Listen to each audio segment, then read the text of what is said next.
Welcome to Fanboy and the Hater, a podcast hosted and produced by Mike Hall and Jim Harris, where we discuss the best and worst in movies, TV, and pop culture. Edited by Jim Harris. And music by Mike Hall.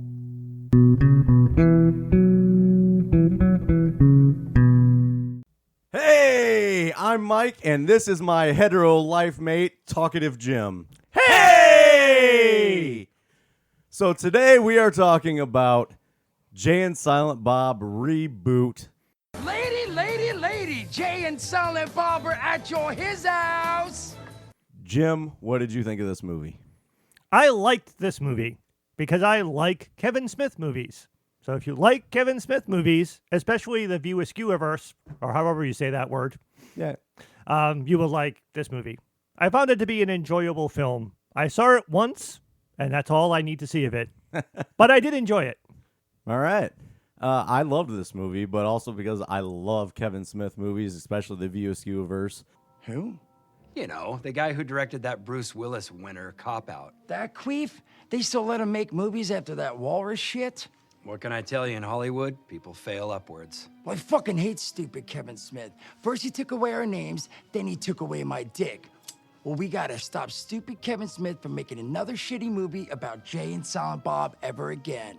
I've watched all of those movies a lot of times. Again, I wouldn't even be able to guess how many times I've seen those movies.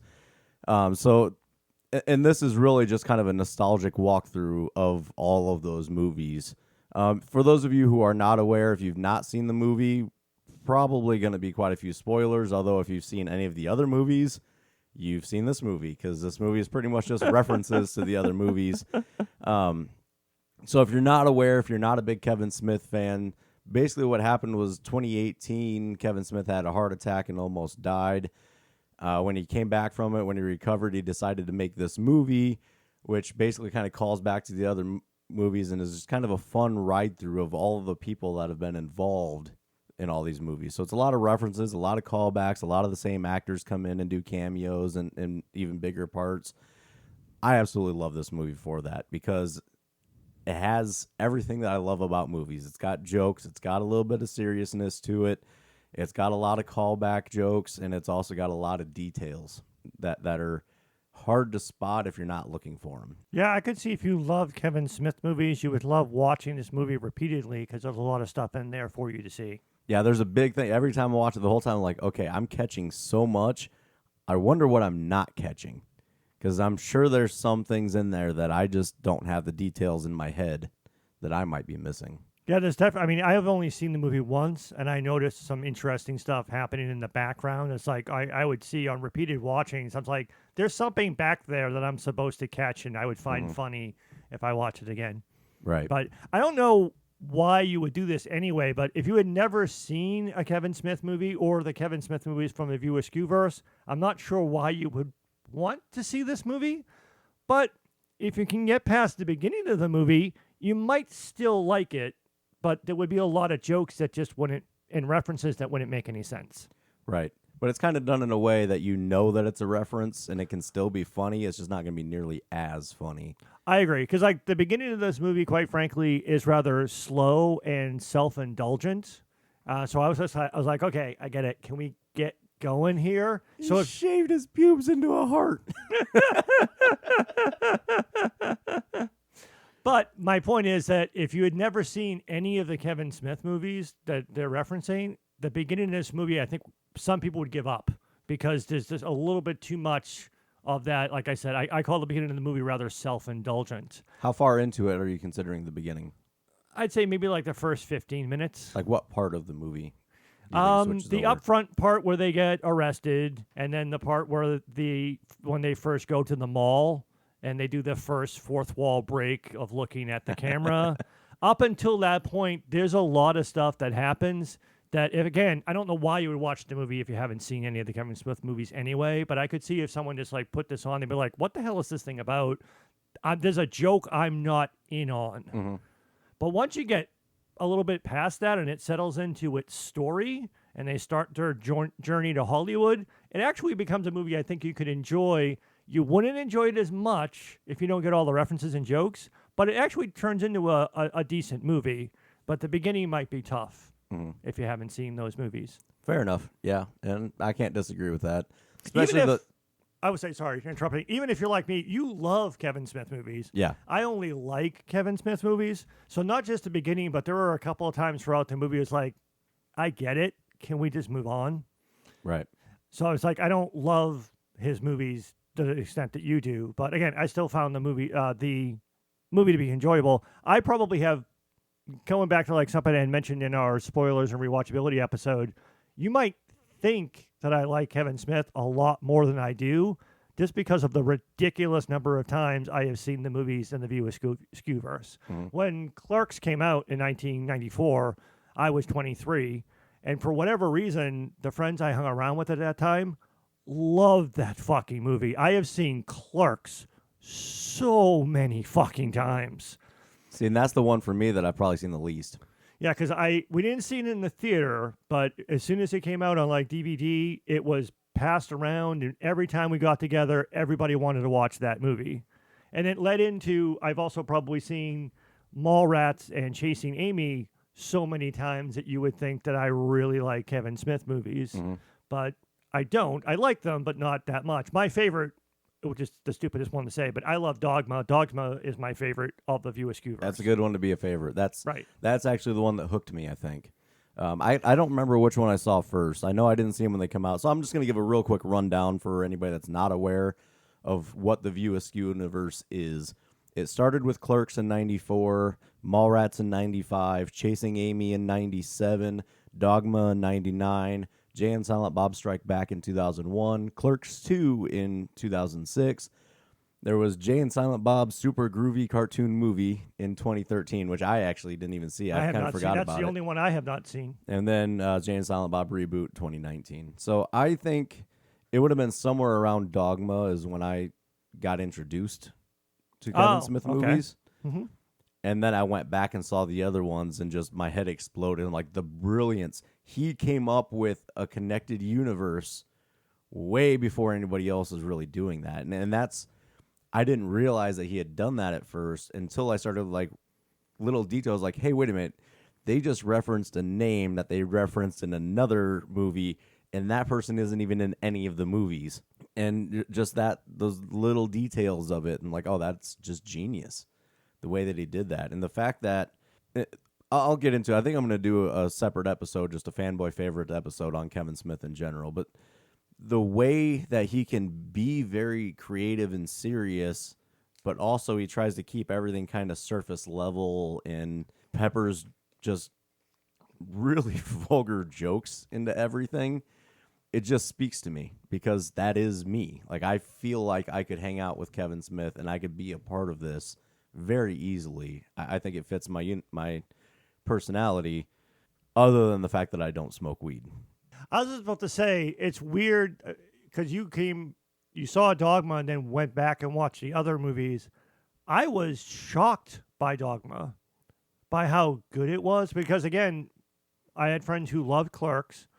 I wouldn't call it all the friends that I hung out with at that time. I don't like the term stoners. It's probably over the top, and it doesn't really accurately represent people who might more recreationally use marijuana, which I do not.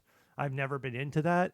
But I think that was part of what it was like, oh, these are stoner films. It's like, The first three movies, I guess you could kind of sort of get that impression, maybe, but I think it's unfair to call them that. But I had seen the first three movies, and Chasing Amy was the first one that kind of impressed me because of the themes that it was dealing with in terms of sexual orientation. And that's the one that got all the awards. And that's the one that got all the awards and the intention. So I was like, oh, okay. They actually made a quasi-serious movie. But Dogma was like, holy fuck. He actually made like a really serious movie. Yeah. It's still funny, but it's like what he did with Dogma is like, that's damn impressive. And I was not expecting a movie like that from Kevin Smith at that time. Well, you heard it here, folks. We're going to do an episode on Dogma. We have to. Yeah, we have to. Well, and the funny thing about it actually is that Kevin Smith actually didn't start smoking weed until like around Clerks 2. So like, yeah, that was in a lot of the movies because Jay. Yeah. And that's a really funny thing. If you know the background of it, is Jay was just playing himself, and when they first started, Jay was like, "Well, what do I do in this episode?" And Kevin Smith was like, "Just be you, man." It's like, "What do I say?" Things that you would say, and that's where like schnoogans and snoochie boochies. Those are things that Jay actually would say. Snoochie boochies. In his real life, and so that just kind of got worked in. But you can kind of see also the progression, and bringing it back to Reboot. Jason Mewes did a really good job in this movie. I was impressed with him. Seeing the progression of Jason Mewes as an actor over these movies has been really impressive. Oh yeah, definitely. To the point that he's even been in like other movies and actually made his own movies in different things. So yeah, I mean he did a really good job. Let's talk about the acting in general. What did you think about the acting in general? I thought it was good. I mean, and some of the appearances were just cameos, so I wouldn't really put that down to acting, although we should come back to that later because some of the cameos that are in this movie are quite funny. I was impressed with Jason Mewes. Again, it's been a while since I've watched a lot of Kevin Smith stuff, but this is probably one of the best performances as Jay. I know, like you said, he's largely playing a caricature of himself anyway, but this was the most acting I guess I would actually say that I've seen him do. But I know she's been in other Kevin Smith movies because there's even a joke in the movie where she says that Dick forces his kid to be in all of his movies. I had never actually seen Harley Quinn Smith as a grown-up, as not a little kid. And I was actually impressed that she's actually a pretty good actress. Yeah, she is pretty good. So it's like the father-daughter dynamic between her and Jay was very well done. It was actually well acted, well written, well performed. That's what I said. That's the part of what I was talking about earlier. When the movie settles into that part of its story, it actually starts to get good. And I think you could enjoy that part of the movie without knowing anything about the previous Kevin Smith movies. Yeah, I agree. Jay, I'm going to whip back around to Jay real quick because actually the part that Jay plays is basically playing his teenage self. He's not really like that anymore. He's actually much more mellow now, especially now that he's sober. Yeah, what to say? He went through at least one stint in rehab. Oh, he went through a lot of stints in rehab. Yeah. But yeah, now that he's sober, I mean, he's very chill, laid back. Like he still kind of talks somewhat the same, but it's not as high energy anymore. He's really chill now. So it is a performance now. And then Harley Quinn Smith again. She's a pretty good actor. I don't find it believable when she's crying though. The couple parts when she's crying, she's trying to talk when she's crying, it feels so forced that I didn't. That's like the only part of the movie that really took me out of it. Other parts of it were like cameos and stuff. Are like, hey, that's that person, but you're meant to feel that, right? So, yeah, I wasn't like I said. She's not a great actress. I'm not saying she's amazing. It's like she was better than I was expecting because I had relatively no expectations. But she's been out and doing other movies and stuff too, though, and she's progressing. She's doing a good job. And actually, I think Kevin Smith announced that she's actually going to start making her own movie here soon. Oh, okay. And on her own, like he's not going to help her. Like she's going to go out on her own and try to make her own way, which might be interesting. I might check that out and see what happens there. What about the other actresses? What'd you think? One of the things that could you pull up the cast list? Internet powers activate. Not going to be able to pronounce your name correctly. The actress who played Jihad. I cannot pronounce that name. Aparna Brielle? Aparna Brielle? We're sorry if we're mispronouncing that. That's the best. That's our best guess. I laughed when I saw her because you probably haven't seen it, but there's a TV show called AP Bio, which has been canceled. I've at least heard of it. You at least heard of it. It was on for 2 seasons. You might have actually liked it. It looked funny. It was funny, and she was one of the kids in that show. So I laughed when I saw her. I was like, hey, that's that girl from AP Bio. So I liked her in AP Bio, and I liked her in this. I mean, her character doesn't have a lot to her, but I did like her performance. And I already knew that she was a good actress because I've seen her in other things, including AP Bio. Okay. So I thought that she did very well. Yeah, I thought she did well too. And actually, I don't know if this is a good thing or a bad thing to say or to think, but I kept being taken out of the movie just by how pretty she is. She is gorgeous. She is incredible. Yeah, and that's why, like, in that she's wearing her headdress in this movie, so you really can't see too much of her. And other things she's been in, like AP Bio, she's not wearing that. Yeah, she is a strikingly beautiful young woman. But she's also a very talented actress, too. Yeah, I mean, like I said, she did a really good job. That's why I feel bad. Like, if she did a horrible job, I'd be like, well, at least she looks pretty. But she did a really good job, and that's what I mean. Like, I should have been really drawn in because she did such a good job, but I just kept sitting back like, wow, she is just gorgeous. Like, just her facial features are, like, perfect. Yes. She's also, she also got to be more funny in this. Again, not to keep harping on AP Bio, but she was kind of more the straight man. Oh, she was reacting to people being funny around her because her character was meant to be, hey, everybody, we're supposed to take this serious. So she was like the stuck-up girl who took things too seriously. So she was played for humor in that regard. She got to be just straight-out funny in this, and she was I thought she was very entertaining. Well, good. So she's got a bit of range. Yeah, again, mostly what I've seen her is in that one show, and I'm disappointed that show got canceled. But yeah, so I thought she did well. Well, hopefully she's in more things then. Maybe that'll get brought up a little bit more.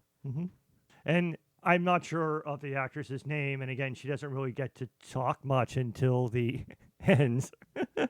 But at first, I kind of was amused that they had essentially like two silent characters in the gang of girls. You had the deaf girl, and then you had initially a Chinese exchange student, later revealed to be a Russian spy. With a terrible Russian accent. Terrible Russian accents.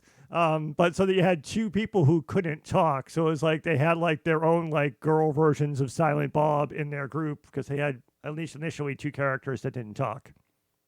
I thought it was really awesome that, Jay has Silent Bob, and then his daughter has a silent hetero life mate as well. The symmetry there was pretty awesome. Yes, so that amused me. So again, it's hard to call in terms of acting. I mean, again, it's harder.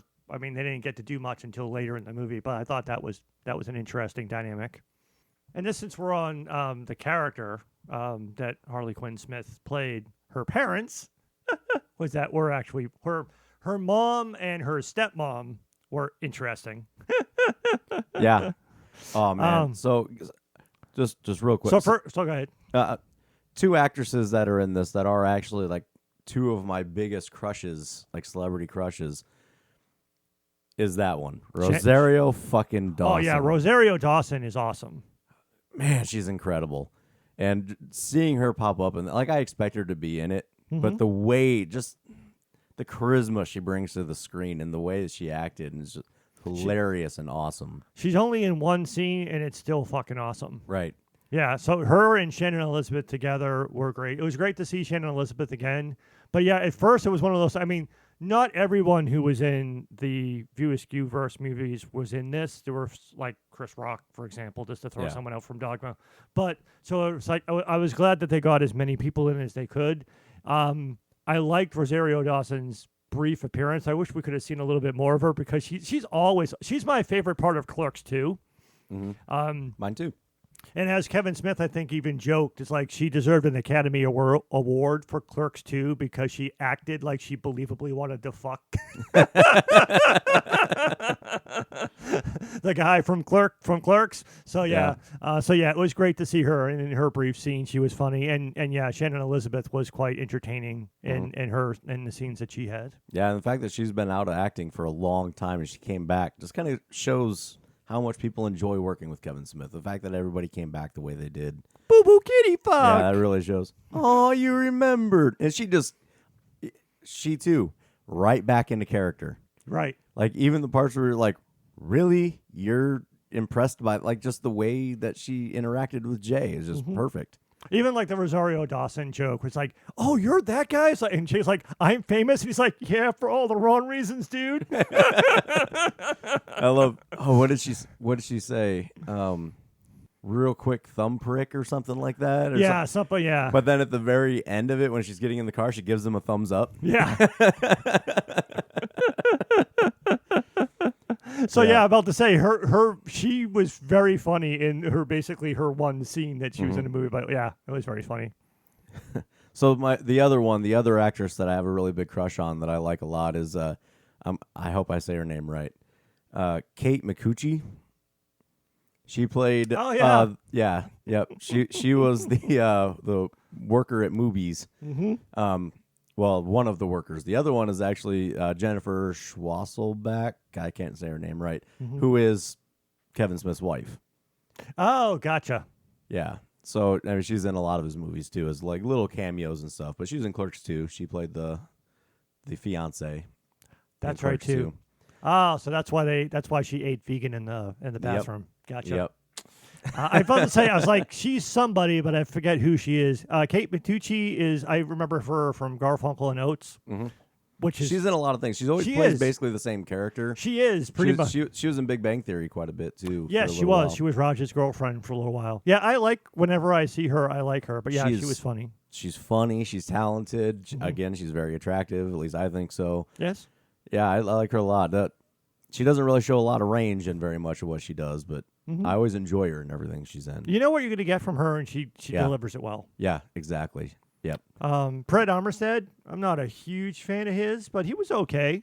Yeah, he did the job. I actually don't like Uber driver. Yeah, I mean some of the stuff. Ride Me Now. Huh? Ride Me Now. Ride Me Now app. Yes, a lot of the stuff that he does that is very popular. I'm just not. There's nothing wrong with it. It doesn't really land for me. Like Portlandia, I've tried to watch Portlandia. I just can't. Yeah, his humor's not for me. Yeah, exactly. I've seen some of the other things. He's very talented, and I know a lot of people love him. But there's just something about his brand of humor that just doesn't click with me. His delivery is just I don't get it. But hey, you got to have variety. Some people like different things. But hey, he did bring us hater tots, and I'm the hater, so woo! But then again, hater tots were loved by the Klan in this movie, so I shouldn't go woo. Who was Chris Jericho? Who was led by Chris Jericho, yes. Yeah, that was another cameo that was great that kind of came in. Let's jump over to one of the cameos that was kind of surprising that you enjoyed quite a bit, Ben Affleck. Oh, you want to do that one first? Yeah, let's do that one because it's a pretty big one. And that's, again, if you don't know, so Ben Affleck was in a lot of the earlier movies, and they actually were good friends, Kevin Smith and Ben Affleck, and they had kind of a falling out. And they hadn't talked for years and years and years. And so in the middle of making this movie, like they were almost done making this movie, actually. Somebody, I don't remember who it was, Kevin Smith's talked about it a lot, basically convinced Kevin, like, just reach out to him. I mean, you haven't talked to him for years. You haven't tried. Just reach out to him. Worst thing that can happen is he won't say anything. So he texted him, and basically Ben texted back like something along the lines of, it's about time. And he's like, hey, do you want to come be in this movie? He's like, yeah, sure. And so he just wrote a part for him, like day of. Came in, filmed it, and it's actually like the pivotal part of the movie. It's the pivotal part of the movie, and it's actually one of the best scenes in the movie. Yeah, it's one of the most emotional parts. It's one of them because if you want to say there's a lot of obviously comedic elements in the movie, but if you want to talk about the serious undertone or the serious, more dramatic message of the movie is around family. It's not a family movie, but it has a theme. We've already touched upon briefly, and we'll come back to the father-daughter thing with Jay and Millie, who I want to come back to. But so that whole father-daughter dynamic was a big part of the middle of the movie. But Ben Affleck's scene, he gets to give this big speech about how if you're a parent, the first act of your life, you're a star. The second act of your life, you become the stage. So I think that if you have kids, that would really resonate with you. Like the father-daughter stuff with Jason and Millie, which Millie probably would too, but the little speech that Ben Affleck gets to give about that, I think, would go over big with parents and really drive home the core message of the movie or the serious message of the movie. Right, yeah. It's kind of heartstring pulling if you've been in that position. Yeah, and there's a lot of callback jokes to it, and possibly my favorite joke of the whole movie is in this, because he talks about it kind of starts on when you're in your life, you kind of see yourself as Bruce Wayne in the Batman story. He goes, but then after you have the kid, the line goes, then you're Thomas Wayne or Bruce Wayne's mom, whose name escapes me. And then he turns and looks at the camera. When I saw that, it's like Mike is laughing right now because if you've listened to any podcast, it doesn't even have to be a Batman-related podcast. Mike, I think, tries to put the Martha joke. Why did you say that name? Into every episode we do. Because he thinks it's hilarious. I really do, and it's sad. It's still to this day. I mean, how long ago did that movie come out?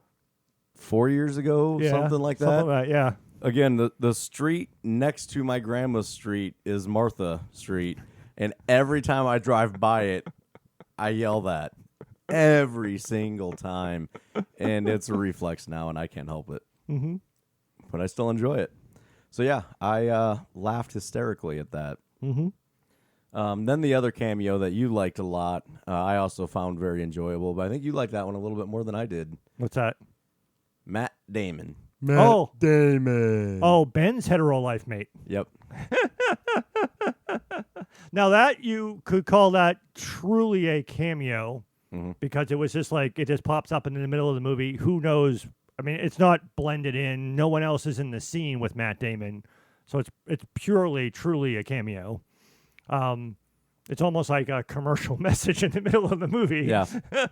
It's almost like a narrator input. Yeah, it's like, hey, this was thrown in. I found it very amusing, and the first part, and the reason why, the first thing that was amusing to me is even though I love Dogma, and I've seen it a lot, I had completely forgotten that his character's name was Loki. I was like, oh, that's right. So when he goes like, I was Loki first.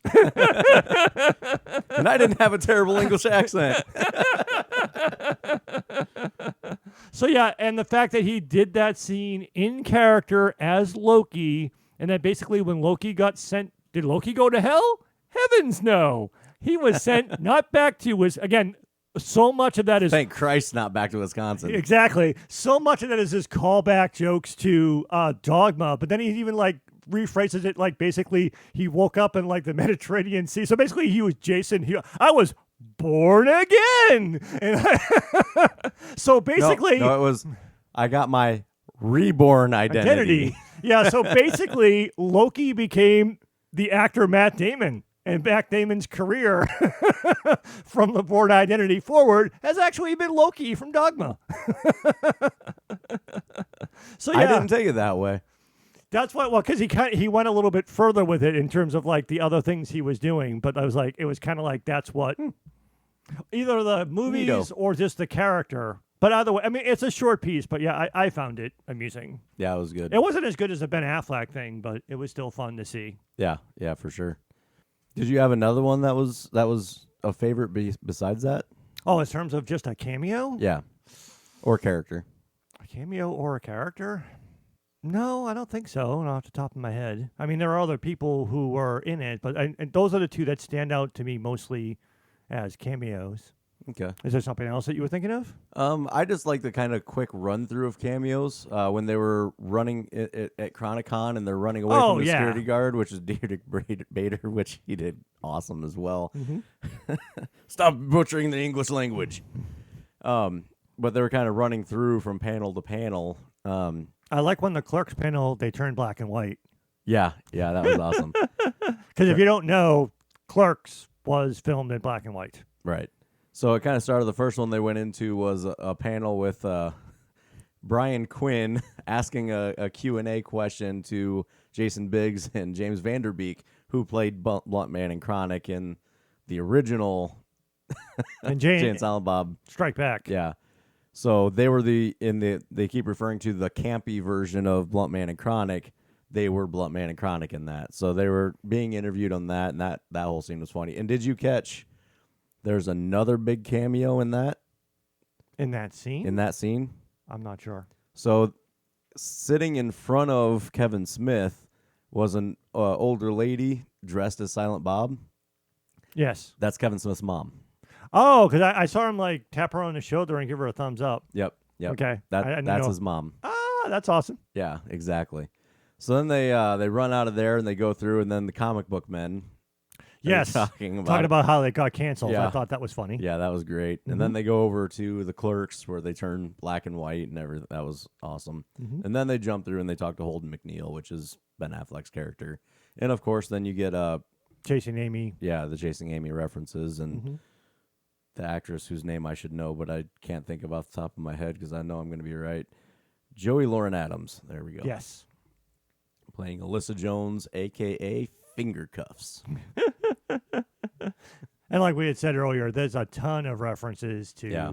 to the previous movies in that scene as well. Right. In addition to the serious Ben Affleck stuff we talked about. Yeah, there's tons of references to. Yeah, and that one, obviously, a lot of references Chasing Amy in that one. And then, you mentioned earlier about the mall scene when they're in their Brody's secret stash, which is also a callback because Jay and Silent Bob's secret stash, which is Kevin Smith's comic book shop, which the comic book men was run out of.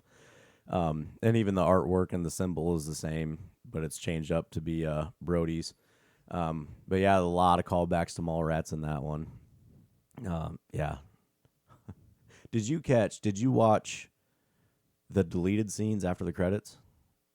I watched the scenes. I didn't know that those were deleted scenes. Yeah, those were. Oh, deleted okay. scenes. I Yeah. like the Bob Kirkman scene, how they ruined the end of Walking Dead.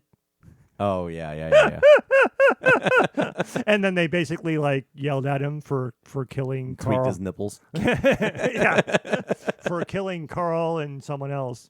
Yeah, it was Carl and Glenn. Yeah. Yeah. So yeah, I found that. I mean, I forget the thing that they had someone ask, and like Bob Kirkman's answer spoils how Walking Dead. What? Yeah, Not he said, really. how's it gonna end? And yeah, it's not a real spoiler. Not a real spoiler, but like he's, oh fuck, I just spoiled how it ends. He says it, and then oh fuck, spoilers. Yeah. Yeah, that was good. Yeah, there were quite a few entertaining things in the post credit scenes. I Yeah. didn't know that those were deleted scenes. Yeah. I forgot where I was going with that, but did you catch the Stan Lee part? That was touching. It Yeah. was funny. But yeah, it was nice to see. And again, if you don't know, Kevin Smith and Stan Lee had almost like a father-son relationship. They met filming Mallrats back in '95, and they just kept being friends. Like, they would actually hang out together. Like, go to each other's house and just sit and hang out and talk about stuff and everything. So there's a scene at the end of it where, he's telling Stan Lee that he's going to make the movie and that he's going to be a pivotal part of the movie. And they start trying to do the lines, and Stan Lee can't stop laughing at him. And then he finally gives the line, and he doesn't say anything. He's like, "You're supposed to reply, I'm Silent Bob." Oh, well, get out of here. Bring Jay up here. Yeah, that was great. Yeah, there's a couple other deleted scenes in there that were really funny, too. That So, again, a behind-the-scenes thing, he talked about it a lot. He was actually trying to flow this movie to be so similar to Strike Back that he actually cut a lot of those scenes to cut it down. He wanted the exact same runtime. Oh, okay. So that's he was going into that detail when he was editing. So there's a lot of stuff he cut out to try to get it down there. Okay. Yeah, I mean that forms like in both movies. The journey to Hollywood is basically the core part or the middle part of both of the movies. Mm-hmm. And they're I mean that concept is the same. Obviously, this journey plays out a little bit differently. Just before I forget, when we go back to that journey was funny, but I was amused by the fact that Harley Quinn Smith's character's name was Millennium Falcon. Yeah.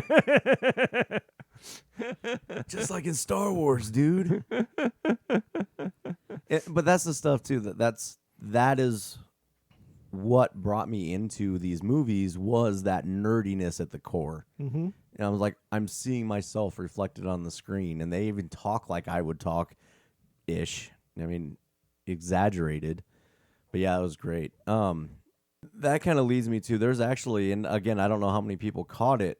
So Harley Quinn Smith plays Jason Mewes' daughter in this, which is actually a joke because Kevin Smith has been told pretty much his whole life that she looks like she would be Jason's daughter. She does. I mean, like if you knew nothing about them and just saw them as like that was one of their daughters, you would actually rightfully guess that she looks a lot more like Jay. So he went ahead and wrapped that up into this movie and brought it in. But there's a lot of things that, like lines she says in this movie, that are either directly something that Jay has said in his previous movies or very similar to things that he has said in the previous movies.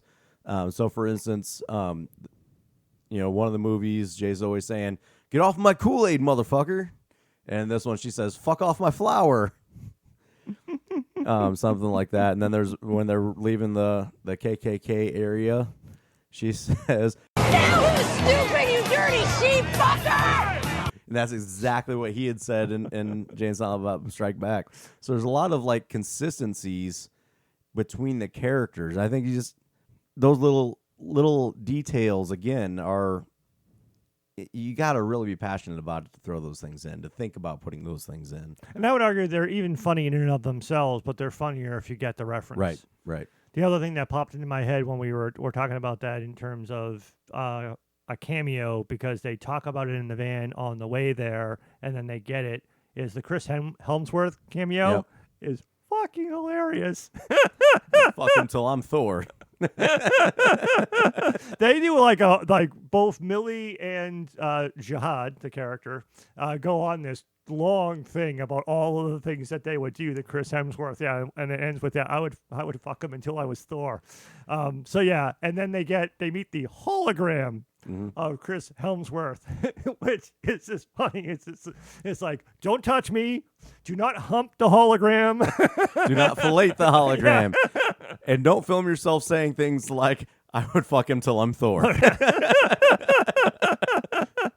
While those two characters are air humping. Yes. And he actually even comes back in one of the deleted scenes. He actually comes back and does a little bit more of that same stuff. So it's like... And ends with, "Why would I ever be in a movie like this? That'd be stupid." I'm in so many other universes. Why would I want to join another universe? Right. So that was pretty funny. What did you think about, what was it? "Don't Tell Mom the Babysitter's Dead"? Oh, those references? Yeah. Yeah, those were funny. I don't know that I've seen that whole movie, or at least not for a really long time, so I didn't catch them. So those kind of went over my... But that was a repeating one that kept going throughout the whole they thing. came back at least 2 or 3 times. Dishes are done. The dishes are done. Wait for it. The fishes are done, man. Because they even had, in the deleted scene, Chris Helmsworth even says at the end, "The dishes are done, man."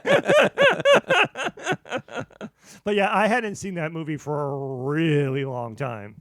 Yeah. So what other aspects of a movie did you enjoy? Or I actually really liked the... you know what? Actually, I'm going to save that because it kind of feeds into your metaphorical rating at the end. Okay. My other thing I liked was, it's brief. I mean, you really couldn't call it a cameo. It's a little bit more extended than that. But when we get the sneak peek of the new Blunt Man and Chronic movie, and it's Supergirl, Melissa, how do you say her last name? Benoist? We're not French. We don't know how to pronounce. I don't know. We can't even pronounce Supergirl. We can't pronounce English words. Yes, Supergirl. My family pronounces the T. Benoist. Yeah. Supergirl and Batman, technically. Yeah. Val Kilmer, your favorite Batman, or one of your favorite Batman. And then, hey, because it's Stoner, let's have Chong in there as Alfred. Right? That one threw me through a loop. Like the other ones, I was like, okay, that's pretty cool. And then the fact that he was... Val Kilmer was silent and hitting on his cell phone to... Yes, the whole thing is like throughout the movie, Silent Bob basically like types... It looks like he's typing like the longest text ever, and he turns the phone around and it's just an emoji. Yeah. And then Val Kilmer does that as Blunt Man. Yeah, and then, so those I was kind of expecting. Like, I wasn't really surprised by that. But then when it turned over and Chong was there, I'm like, whoa! All right, that was unexpected. But the other thing that really amused me was, in that scene, Supergirl asks him a question. He does his thing on a text, and he puts up a V. And she's like, "Oh, V is in like verses." And the thing that made me laugh is like, it's Batman v Supergirl. Yeah. Well, and there's also a thing, she thought it meant verses, and then later she's like, "Oh, you meant vaping. I thought you meant verses." Is in Batman v Superman, they actually had said the V doesn't mean verses. Oh, okay. So at least some point I'd heard that anyway. So that's kind of another inside joke on that too. So that part made me laugh, and then the sort of callback joke to Jay and Silent Bob Strike Back, the Marvel's going to sue somebody because Iron Bob comes out. That's what I was going to say for your metaphorical sorry. rating. So that's fine. We can talk about that. Because in Jay and Silent Bob Strike Back, Chris Rock plays the director, and they're doing that scene, and they have the lightsaber bong saber, and then Chris Rock is like, George Lucas is going to sue somebody. Yeah, and the entrance exactly the same as Iron Man's original entrance, and he has like the heads-up display inside the helmet. Yep. And of course the facial expressions he's giving while he's looking around at it. That's great. And that's something that's always actually, this movie was actually probably the worst he's done on that. But just throughout all these movies, just Kevin Smith's ability to react and basically have a whole character and to emote and to almost give lines just off facial expressions has been fantastic. And like I said, in this movie is probably the worst that he's done. In my opinion, but also, it's still great. The other thing too is probably the worst in this movie. Usually, the times when they actually have Silent Bob speak have been better in the other movies. Yeah, usually it's like some like really, really intense moment or something like that, and it's a very intelligent thing. In this one, it didn't really have that. Yeah, he had like one of his big moments was at the KKK thing, which was like it just was meh. So yeah, that was not as good. In some of the other movies, they've made a better use of that when he actually does talk. Right. Yeah, I agree with that. That was a little bit disappointing. So it's not a perfect movie, of course. Oh yeah, of course. Like I said, it's an enjoyable movie. But again, another really enjoyable thing too is throughout the whole thing they make fun of Kevin Smith and all of his other movies that aren't well regarded. Oh yeah. The Walrus movie Tusk, they make reference to that a lot. They don't really touch on yoga hosers at all, but they make fun of Jersey Girl is Jersey Girl. That's the one. I keep thinking because Ben Affleck actually made reference to Gone Girl. Yes. And so that was in the back of my head, and I couldn't get past that. So yeah, he made references to Gone Girl, but yeah, they made fun of Jersey Girl. They made fun of Cop Out. Which again I haven't seen. Which I haven't seen either, so that was funny. The Gone Girl reference again.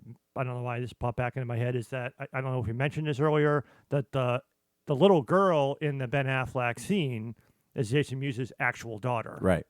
Yep. So I don't know if you actually mentioned that on mic. I think we were talking about that beforehand. So I thought that was funny. That I wasn't sure. I saw him like, that's somebody's daughter, and you go look it up. And yeah, because he even spends, Ben Affleck at the end actually is making fun of her real father a little bit. As they're leaving, he like says a couple of things bad about him to her, and it's her actual father that he's talking about. And like as they're talking in that scene, they're like making faces at each other, the little girl and Jason. Yes. Yep. So yeah, there's a lot of nice in jokes that are done with that too. So I think that might be about wrap it up for me.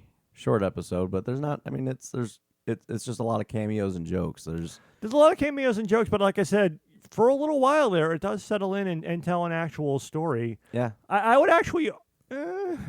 I would say it actually might have a better story than Jay and Silent Bob Strike Back. Yeah. But, of course, Mark Hamill was in Jay and Silent Bob Strike Back, and there were Luke Skywalker jokes in that movie, so I might like that one better. I was really surprised he wasn't in this one. I'm about to say, the few people who weren't in it, like Mark Hamill or Chris Rock, so like I said, there were a few people that I would have expected, well, not expected, but wouldn't have been surprised to see show up. Yeah. Because it was like in Jay and Silent Bob Strike Back, I think literally everyone other than the female lead in Dogma was in Jay and Silent Bob Strike Back, even if it was just like a minor role. So he went out of Salma Hayek. Yeah. Wasn't it either? Oh, good point. Good point. So he tried very hard, or maybe harder, or maybe it was just easier at that time because it was closer to when the other movies were made, maybe. But yeah, there were a lot more people in Jay and Silent Bob Strike Back than this movie. But it's still enjoyable. Yeah. I did really like also, so like a lot of this movie, as you said, is kind of dad daughter. What do I do? How do I have that relationship? I do really like the very end of it when they go to the quick stop and they're standing in the quick stop next to each other. He's Like I was saying, I don't know if I'm ready to be somebody's dad, so I want to practice. And so I figured, why not start off with a dream I always had of drinking coffee with my kid and teaching her stuff that she doesn't already know. Like dad stuff. Okay? Okay, I've hung out in front of this store almost my whole life. My advice, don't do that. Not for a while.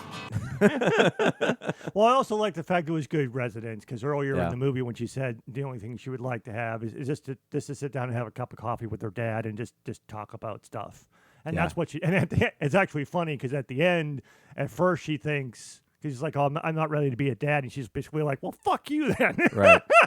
And then Silent Bob shows up with cups of coffee. And that's when you were saying earlier, it's like, the crying parts of her acting performance weren't as good, but that was one of the moments when she starts to cry a little because Yeah. then she realizes, oh, we're doing the coffee thing. You know, the crying part's like it looks like she's crying. It's just when she tries to speak, it's like she's trying so hard to sound like she's crying. yeah, that she's trying to falls do the flat. broken Yeah. voice thing a little bit too hard. Yeah.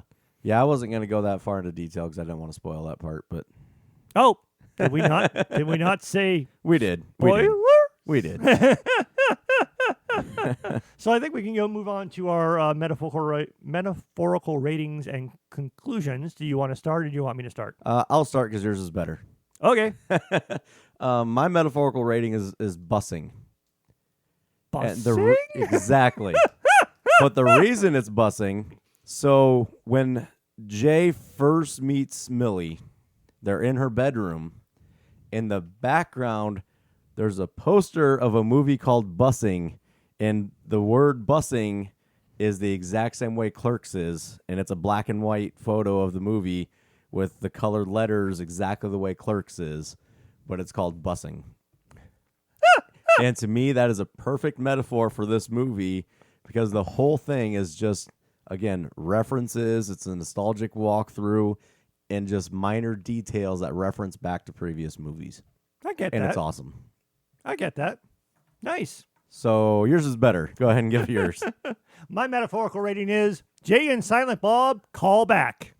Ah, So yes, this movie is basically loaded with a lot of callbacks and references to the other movies in the View Askew verse. I would say that you would love this movie if one of two things. A, if you love Kevin Smith movies, you will love this movie. Or B, if you can check all three of the following boxes, you would love this movie. And those boxes are you like Kevin Smith movies, you like marijuana, and you have kids. So if you can check all three of those boxes, you would also, I think, love this movie. well, speaking of marijuana, there's also another cameo that we didn't talk about.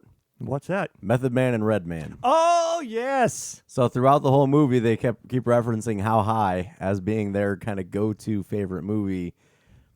And then in a Dream sequence? kind when of a they're stoner dream sequence after some edibles, they have a come to Jesus meeting with Method Man and Redman, who give them solid life advice. Yeah, it actually is a pretty funny scene. And yeah, it is a callback. So, like, for me, I've never been into stoner culture or marijuana, and I don't have kids, so I didn't check those last two boxes. I like Kevin Smith movies, so that's why I only like this movie. I didn't love this movie, but it's still a very enjoyable movie. But I think for, like, I couldn't help but think back, like I mentioned earlier, when I was in my early 20s is when Clerks came out.